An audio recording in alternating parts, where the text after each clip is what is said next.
চাঁদাবাজির অভিযোগে রাজধানীর উত্তরায় থানায় ৩ ছাত্র আটকের ঘটনায় উত্তরা পশ্চিম থানায় হামলার ঘটনা ঘটেছে। হামলায় এক পুলিশ সদস্য আহত হয়েছেন। কেনই হামলা হয়েছিল, ঠিক কি ঘটেছিল উত্তরা থানায় জানবো স্টার নিউজ বাইটসে। উত্তরা পূর্ব থানার ওসি শামীম আহমেদ জানান, বৈষম্য বিরোধী ছাত্র আন্দোলনের একাংশ সংগঠনটির অপর কয়েকজন সদস্যের বিরুদ্ধে থানায় চাঁদাবাজির অভিযোগ দায়ের করে। সেই অভিযোগের প্রেক্ষিতে ৩ জন ছাত্রকে জিজ্ঞাসাবাদের জন্য থানায় নিয়ে আসে পুলিশ।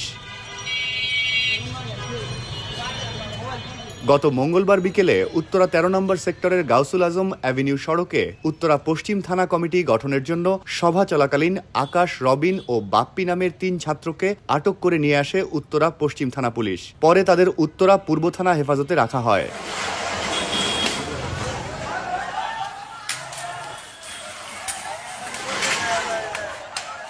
আটকের খবর পেয়ে কিছু শিক্ষার্থী উত্তরা পশ্চিম থানায় হামলা চালায়। সেখানে এক সহকারী উপপরিদর্শক আহত হন। পরে পুলিশের ঊর্ধ্বতন কর্মকর্তারা ঘটনাস্থলে এসে ছাত্রদের সাথে কথা বলে পরিস্থিতি শান্ত করে।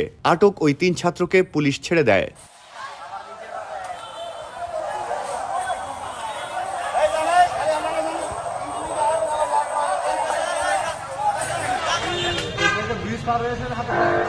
উত্তরা বিভাগের উপ পুলিশ কমিশনার রওনক জাহান জানিয়েছেন, এ ঘটনায় উত্তরা পশ্চিম থানার একজন উপপরিদর্শককে প্রত্যাহার করা হয়েছে।